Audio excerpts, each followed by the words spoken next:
kami dari kelompok 7. Pada video kali ini, kita akan membahas pelatihan motivasi. Apakah rata-rata produktivitas sesudah pelatihan lebih tinggi dari target dengan 50 unit? Dengan saya, Dira Putri Sopiani. Saya Fatin Fijar Kaisa. Saya Rebina Kriswansari. Di sini ada soal yang akan kita bahas, yaitu produktivitas kerja karyawan dapat diukur dari jumlah unit kerja yang mampu diselesaikan per jam. Suatu perusahaan mengadakan pelatihan motivasi untuk meningkatkan kinerja karyawan. Untuk mengetahui efektivitas pelatihan, seorang peneliti mengambil data produktivitas dari sampel sebanyak 30 karyawan setelah mengikuti pelatihan. Peneliti tersebut ingin menguji apakah rata-rata produktivitas karyawan setelah pelatihan motivasi lebih tinggi dari target yang ditetapkan perusahaan, yaitu di atas 50 unit kerja per jam. Lalu di sini ada 30 data yang akan kami gunakan. Dan dengan hipotesis H0 sama dengan mu kurang dari sama dengan 50 dan H1 mu lebih besar dari 50 dengan one tail kanan. Lalu ada dua langkah penyelesaiannya. Yang pertama, langkah SPSS. Yang kedua, perhitungan manual. Oke, untuk yang pertama ada langkah penyelesaian SPSS. Hal yang pertama sebelum kita melakukan perhitungan yaitu memasukkan variabel di variabel view. Di sini kita hanya menggunakan satu variabel, yaitu variabel produktivitas dengan label unit kerja per jam dan measure atau ukurannya itu menggunakan scale.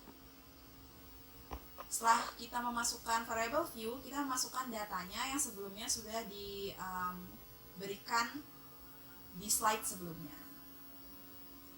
Selanjutnya, kita akan melakukan ujinya dengan mengklik Analyze, Compare Means, lalu One Sample T-Test. Setelah kita mengklik One Sample T-Test, akan keluar layar yang menunjukkan seperti yang terlihat di slide, yaitu kita harus memindahkan unit kerja per jam atau produktivitas ke dalam tes variabel. Selanjutnya ini adalah hasil outputnya. Terdapat dua tabel, one sample statistik dan juga one sample test, di mana meannya 54,4667, lalu ada standar deviasi 5,50068, T hitungnya 4,448, DF 29 dari 30 data minus 1, lalu untuk P value didapatkan 0,000117, namun karena kita menggunakan one tail, di mana di hasil one sample testnya itu two tail, maka dibagi dua, sehingga P value-nya menjadi 0,000585. Oke, berikutnya langkah penyelesaian manual. Yang pertama, kita mencari mean atau rata-rata dengan cara menjumlahkan seluruh data lalu dibagi dengan jumlah data dengan hasil 54,47. Lalu langkah yang kedua, kita menghitung standar deviasi dengan rumus akar jumlah X dibagi mean atau rata-rata pangkat 2 dengan hasil 877,44, lalu dibagi dengan jumlah data dikurang 1, 30 dikurang 1 yaitu 29 dengan hasil standar deviasinya 5,50059. Untuk langkah penyelesaian manual selanjutnya, kita akan menghitung T hitung dan P value, di mana hasil T hitungnya itu kita dapatkan dari rumus mean dikurang mu0 dibagi standar deviasi per akar n. Hasilnya adalah 4,447. Untuk P value, untuk kami mencari nilai P value itu hanya bisa mencari nilai kisarannya saja dari T tabel, di mana T tabelnya itu kita melihatnya itu dari DF-nya. DF-nya itu adalah 29 karena 30 min 1. Dari nilai DF 29 itu paling besar itu adalah 3,659. Sedangkan T hitung yang kami dapatkan itu adalah 4,447. Nah, semakin besar T hitung, maka semakin kecil P value-nya. Karena T hitungnya adalah 4,447, ini lebih besar dari 3,659, maka maka P value-nya itu lebih kecil dari 0,005.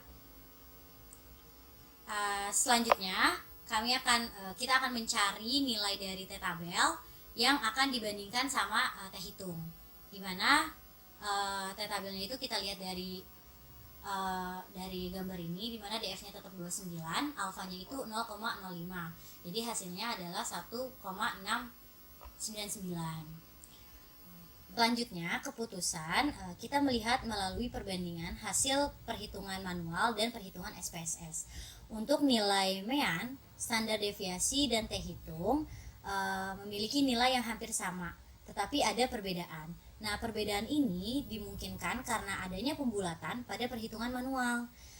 Untuk nilai p-value, walaupun p-value secara manual tidak memiliki nilai pasti, tetapi hasil dari SPSS itu sebesar 0,0000585.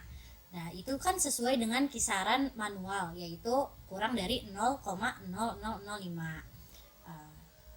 Jika dilihat baik dari perhitungan SPSS ataupun manual, T-hitung lebih besar dari T-tabel dan P-value lebih kecil dari alfa, yang berarti H0 ditolak dan H1 diterima. Dapat disimpulkan bahwa rata-rata produktivitas karyawan secara signifikan melebihi target, yaitu 50 unit kerja per jam. Demikian pembahasan mengenai analisis produktivitas kerja karyawan menggunakan SPSS. Terima kasih sudah menyimak video ini sampai selesai. Bye-bye.